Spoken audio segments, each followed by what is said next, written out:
എല്ലാ വർഷവും അമ്മയുടെ എന്താ പറയുക അനുഗ്രഹത്താൽ എനിക്ക് ഇടാൻ പറ്റുന്നുണ്ട്. എല്ലാ വർഷവും മുടങ്ങാതെ ഇടാൻ പറ്റും. കൊറോണ ടൈമിൽ ഞാൻ വന്നിട്ടുണ്ടായിരുന്നു.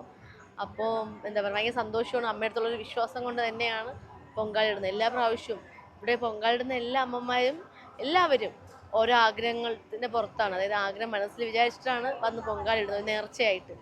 അപ്പോൾ എൻ്റെ മനസ്സിലും അതുപോലൊരു ആഗ്രഹമുണ്ട്. എല്ലാ വർഷവും ആഗ്രഹം, അതെ, ഓരോ ആഗ്രഹങ്ങൾ, ഒരു ആഗ്രഹങ്ങൾ ഇഷ്ടംപടി ഉണ്ടല്ലോ എല്ലാവർക്കും. അതുപോലെ ആഗ്രഹങ്ങൾ, ഒരുപാട് ആഗ്രഹങ്ങൾ ആഗ്രഹിക്കുമ്പോൾ അമ്മ അതിൽ പകുതിയെങ്കിലും അമ്മ എനിക്ക് സാധിച്ചു തരുന്നുണ്ട്. അപ്പം അത് ഭയങ്കര വിശ്വാസമുള്ളൊരു കാര്യമാണ്. അപ്പോൾ ഇപ്രാവശ്യം അങ്ങനെ ഒരുപാട് ആഗ്രഹങ്ങളുണ്ട്.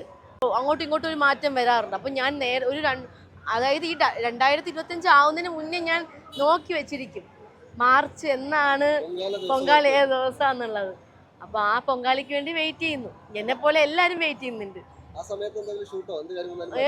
ഷൂട്ട് വന്നാലൊന്നും ഞാൻ എടുക്കത്തില്ല. ഇതുവരെ വന്നാൽ ഇനി എന്ത് വലിയ ഷൂട്ട് എന്ന് പറഞ്ഞാലും എടുക്കത്തില്ല. പൊങ്കാലയാണ് ഫസ്റ്റ്. അമ്മയുടെ കൂടെയൊക്കെ വന്ന് ഇങ്ങനെ മറ്റേ നമ്മുടെ അമ്പലത്തിന്റെ ഫ്രണ്ട് മറ്റേ ആ ഭാഗത്തൊക്കെ വന്ന് തലേ ദിവസമൊക്കെ വന്ന് സ്റ്റേ ചെയ്തിട്ടാണ് പൊങ്കാല ഇട്ടുകൊണ്ടിരുന്നത്. അപ്പം നമ്മൾ അന്ന് ആയിരുന്നേടായിരുന്നു നാട്ടില്. ഇപ്രാവശ്യം ഇവിടെ വീട് വെച്ചു പേരൂർക്കട ഭാഗത്തായിട്ട്. അപ്പോൾ എളുപ്പം വരാനൊക്കെ. അതും ഭയങ്കര ഇപ്പം ഇവിടങ്ങളിലെ എല്ലാ അമ്പലങ്ങളിലും പോയി തൊഴാൻ, പത്മനാഭസ്വാമി ക്ഷേത്രത്തിലാണെങ്കിലും ഈ പറയുന്ന ശ്രീകണ്ഠേശ്വരത്തും ഗണപതി ക്ഷേത്രത്തിലും ആറ്റുകാലും തൊഴുവങ്കോടും ഒക്കെ പോവാൻ പെട്ടെന്ന് ഒരു 7 മണിയാകുമ്പോൾ എണീറ്റ് 8 മണിക്ക് അമ്പലത്തിൽ എത്തുക, പെട്ടെന്ന് എത്താൻ പറ്റുന്നുണ്ട്. മുമ്പൊക്കെ ആണെങ്കിൽ 4 മണിക്കും 3 മണിക്കൊക്കെ ഉറക്കം എണീറ്റാണ് ആരിഞ്ഞാടന്ന് അതിരാവിലെ ഇത്രയും ദൂരമില്ല, 30-35 കിലോമീറ്റർ ഉണ്ട് ഇവിടെ ട്രിവാൻഡ്രം വരെ എത്താനായിട്ട് ഞങ്ങളെ വീട്ടിൽ നിന്ന്. അപ്പോൾ എന്തായാലും ദൈവം സഹായിച്ച് നമുക്ക്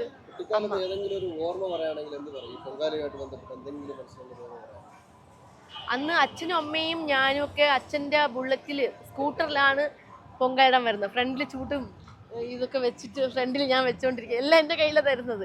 ഭയങ്കര എക്സൈറ്റ്മെൻറ്റായി. വെയിലൊന്നും ആ സമയത്ത് എത്ര വേണമെങ്കിലും ഞാൻ വെയിൽ കൊള്ളും, മനസ്സിലായില്ലേ? ഇപ്പോൾ വെയിലുള്ള എന്ന് പറഞ്ഞു കഴിഞ്ഞാൽ നമുക്ക് കുഞ്ഞിലെ ഒരു 6 വയസ്സ് ഇപ്പോഴും എനിക്ക് ഓർമ്മയുണ്ട്. അപ്പോൾ ഈ പറയുന്ന പോലെ അമ്മയ്ക്കും അച്ഛനും പിന്നെ അച്ഛനും വന്നിട്ട് അച്ഛൻ നമ്മളെ കൂടെ ഇങ്ങനെ ഇരിക്കാറുണ്ട് കേട്ടോ. അങ്ങനെ ഇപ്പം ഇവിടെയുള്ള കൂടെ പറഞ്ഞ അമ്മമാരുടെ കൂടെ അങ്ങനെ ഹസ്ബൻഡ് മക്കളൊന്നും ആണുങ്ങൾ അങ്ങനെ ആരും വന്നിക്കാറില്ല. പക്ഷെ എൻ്റെ അച്ഛൻ എന്ന് പറഞ്ഞു കഴിഞ്ഞാൽ കഴിയുന്നതുവരെ അച്ഛൻ അമ്മയുടെ കൂടെ നിൽക്കും, സഹായിക്കാനാണെങ്കിലും എല്ലാ കാര്യത്തിനൊക്കെ. അപ്പം എനിക്കിപ്പോഴും ഓർമ്മയുണ്ട്. അപ്പം ഞാൻ നമ്മൾ രാവിലെ ബ്രേക്ക്ഫാസ്റ്റ് കിട്ടുമല്ലോ, ഇഡ്ഡലി സാമ്പാറും ചമ്മന്തിയൊക്കെ, അതെ, ക്യൂ ഒക്കെ നിന്നിട്ട് ഞാൻ പോയി എനിക്ക് മേടിച്ച് കഴിക്കും, അമ്മയ്ക്ക് അച്ഛന് മേടിച്ചു കൊടുക്കും, തൊട്ടപ്പുറത്തുപ്പുറത്തൊക്കെ അമ്മമാരെ കണ്ട് അവർക്ക് മേടിച്ചുകൊണ്ട് കൊടുക്കും. അതൊക്കെ എനിക്കിപ്പോഴും ഓർമ്മ വരുന്നുണ്ട്. അപ്പം ഈ മേടിച്ചിട്ട് പിന്നുള്ള കാര്യം എന്ന് പറഞ്ഞാൽ ഈ പൊങ്കാല ഇട്ടതിന് ശേഷമേ കഴിക്കത്തുള്ളൂ. ഇപ്പോൾ എൻ്റെ കൂടെയുള്ള എല്ലാവരും കഴിക്കാൻ കയറി. പക്ഷെ എനിക്കൊരു വിശ്വാസം എന്ന് പറഞ്ഞാൽ ഏത് പൊങ്കാലയാണെങ്കിലും അമ്പലത്തിലാണെങ്കിലും രാവിലത്തെ ഭക്ഷണം എന്ന് പറഞ്ഞാൽ അമ്പലത്തിൽ പോയിട്ട് വന്നിട്ട് അല്ലെങ്കിൽ പൊങ്കാല ഇട്ടിട്ടേ കഴിക്കുള്ളൂ എന്നാണ് എൻ്റെ ഒരു വിശ്വാസം. അത് എല്ലാവർക്കും ഉണ്ടോയെന്ന് എനിക്കറിയില്ല. എൻ്റെ അമ്മ എന്നെ പഠിപ്പിച്ചതാണ്. എൻ്റെ അമ്മയും ഞാനും കഴിക്കാറില്ല അങ്ങനെ. എന്ന് പറഞ്ഞാൽ എത്ര വിശന്നിരുന്നാലും ഞാൻ പൊങ്കാല ഇട്ടിട്ടേ കഴിക്കത്തുള്ളൂ. വെള്ളം കുടിക്കും, അല്ലാതെ ഇല്ല, വിശക്കുന്നില്ല. ഇപ്പം ഇഡ്ഡലി സാമ്പാർ എൻ്റെ ഇഷ്ടപ്പെട്ടൊരു ഭക്ഷണമാണ്, രാവിലത്തെ ഭക്ഷണം എന്ന് പറഞ്ഞാൽ. അപ്പം അത് കഴിക്കാൻ വിളിക്കുകയാണ്. അപ്പോൾ എന്തോ എനിക്ക് കഴിക്കാൻ തോന്നുന്നില്ല. അല്ലെങ്കിൽ ഞാൻ ഷൂട്ടും കാര്യങ്ങളൊക്കെ വന്നു കഴിഞ്ഞാൽ വിശന്നിരിക്കത്തേ ഇല്ല. എത്ര സമയം, 6 മണിയെങ്കിൽ 6 മണി, 5 മണിയെങ്കിൽ 5 മണി ഞാൻ കഴിക്കും രാവിലെ.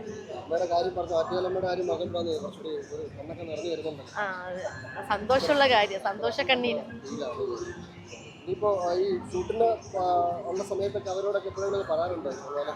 ഞാൻ എല്ലാ ആർട്ടിസ്റ്റുകൾക്കും പറയുന്ന ഒരു കാര്യമാണ്, പൊങ്കാല ഇടാൻ പറ്റാത്തവർ അല്ലെങ്കിൽ ഇടാൻ മടിക്കുന്നവരോട് പറയുന്നതാണ്, എപ്പോഴെങ്കിലും വന്ന് ഇപ്പോൾ ആറ്റൂർ പൊങ്കാലയ്ക്ക് അല്ലെങ്കിൽ അമ്മയുടെ നടയിൽ വന്ന് പൊങ്കാല ഇടണം എന്ന് ഞാൻ പറയുന്നതാണ്. എല്ലാവരും വന്ന് പൊങ്കാല ഇടണം.